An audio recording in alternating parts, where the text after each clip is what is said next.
The crisp click of metal handcuffs echoed across the pristine, million-dollar waterfront of Lakeside Estates, a sound as jarringly out of place as a monster truck rally at a royal wedding. Karen Morrison, president of the Lakeside Estates Homeowners Association, her perfectly styled blonde hair now askew, her designer blazer wrinkled from a brief, undignified struggle, was being escorted towards a police cruiser. "This is absolutely ridiculous," she shrieked, her voice, usually a finely tuned instrument of suburban decree, now cracking with a potent cocktail of outrage and disbelief. "I have every right to verify ownership in this community. I am the HOA president."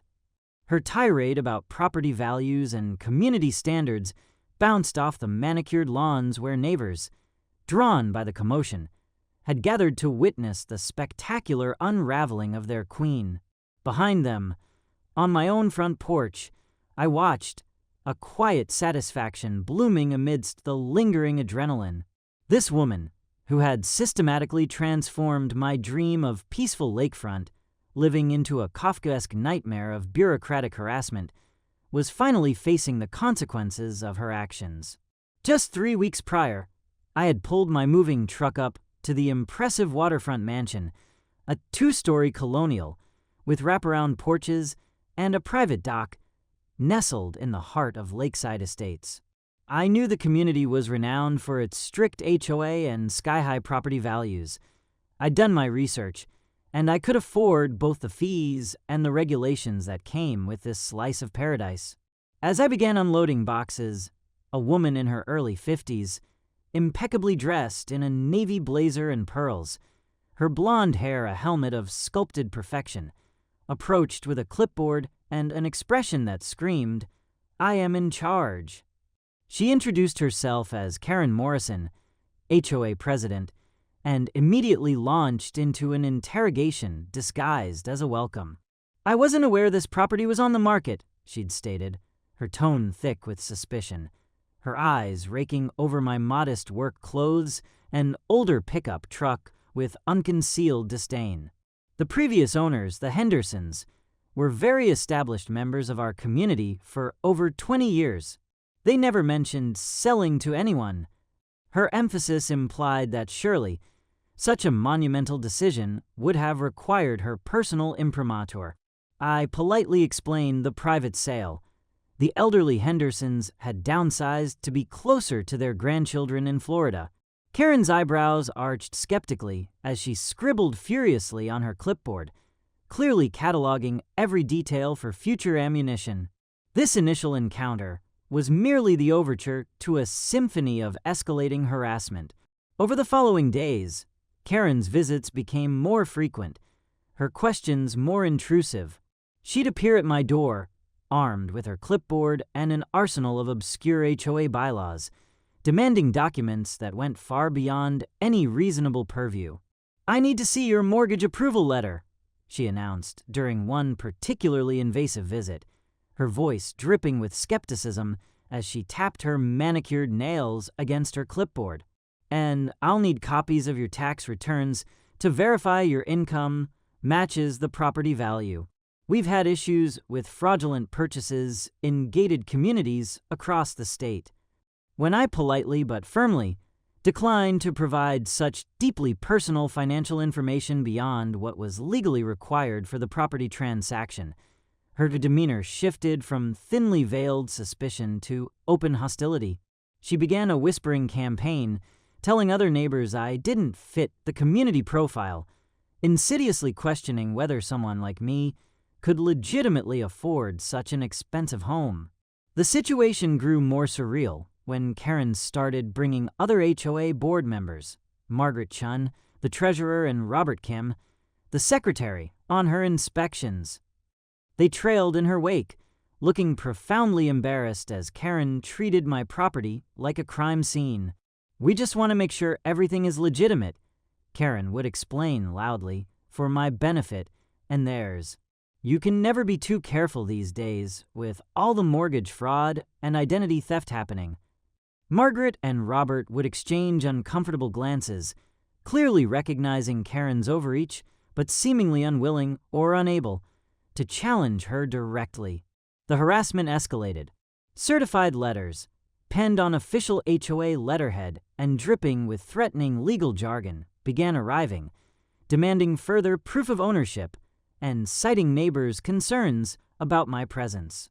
One particularly ludicrous missive demanded a notarized statement from my bank confirming the source of my down payment, along with 3 years of employment records and character references from previous neighbors.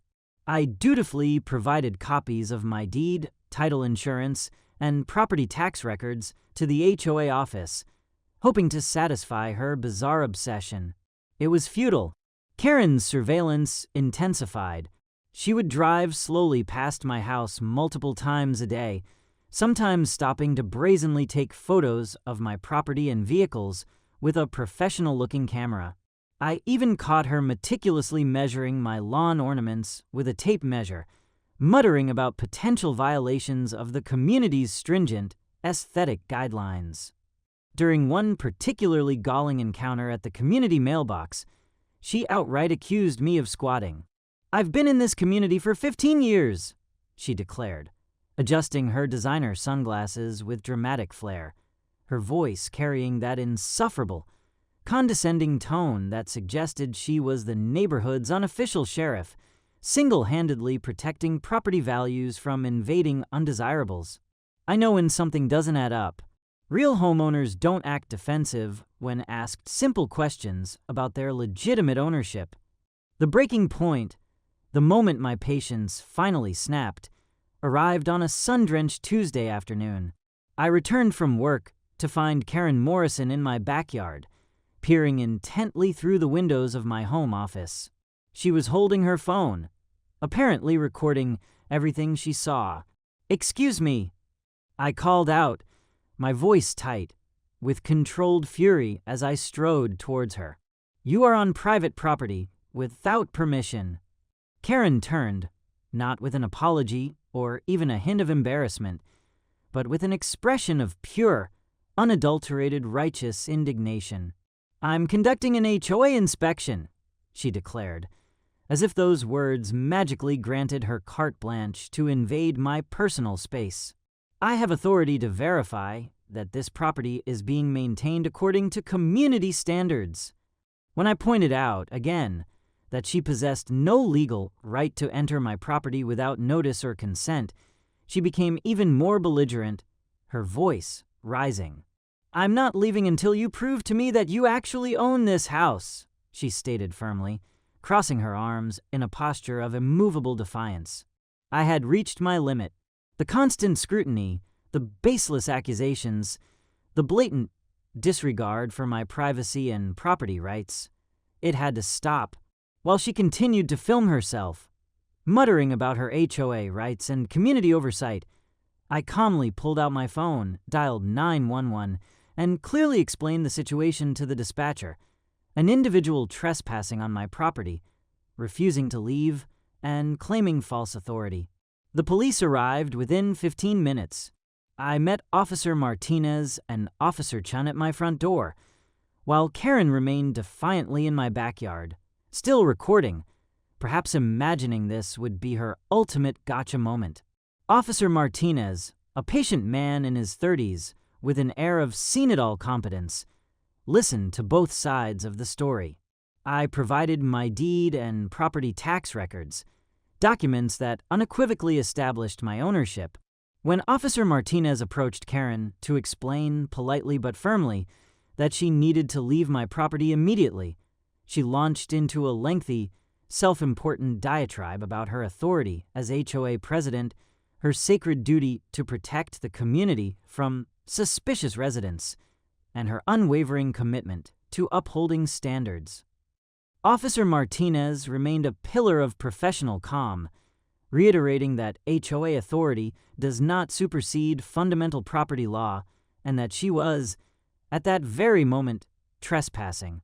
"Ma'am, you need to leave this property immediately," he stated, his tone brooking no further argument. "The homeowner has asked you to leave, and you have no legal right to be here without his permission." Karen's response, was to double down. Within 2 weeks of Karen's arrest, the HOA board, likely facing immense pressure from concerned residents and the sheer embarrassment of their president's public meltdown and criminal charges, convened an emergency meeting. The vote was unanimous. Karen Morrison was removed from her position as president. The board issued a formal written apology to me for the harassment I had endured, assuring me that such behavior was anathema to their community values and would not be tolerated in the future. Margaret Chun, the former treasurer who had looked so uncomfortable during Karen's inspections, was elected as the interim president. She personally delivered the apology letter, explaining that several other residents, emboldened by my actions, had come forward with their own harrowing stories of Karen's overreach, intimidation tactics, and abuse of power. Apparently, I wasn't the first homeowner to be subjected to her aggressive investigations, just the first one willing to involve law enforcement and see it through. The legal proceedings moved with surprising swiftness. Karen's attorney attempted to argue that her actions were within her authority as HOA president, a desperate Hail Mary that the judge clearly found unimpressive. The extensive documentation of her harassment campaign, the numerous certified letters demanding private financial information, the unauthorized property inspections, the eyewitness statements from neighbors who had observed her obsessive, stalker-like behavior, and, of course, the police report detailing her criminal trespass, painted an undeniable picture. The prosecutor effectively portrayed Karen as a person who had allowed a modicum of community authority to inflate into a dangerous, unchecked sense of entitlement, leading her to flagrantly violate basic property rights and abuse her position for personal vendettas. Karen Morrison was ultimately found guilty and sentenced to 6 months of probation. She was ordered to pay a $5,000 fine for criminal trespassing and, perhaps most fittingly, mandated to attend anger management classes and complete extensive community service. When the judge read the sentence, Karen's face went completely white. She nearly collapsed in her chair, gripping the defendant's table, her perfectly manicured nails digging into the wood. The reality of her situation, the undeniable fact that her actions had resulted in real, tangible legal consequences, had finally, irrevocably sunk in. Her attorney had to steady her. The reign of Karen was well and truly over, not with a whimper, but with the decisive crack of a judge's gavel.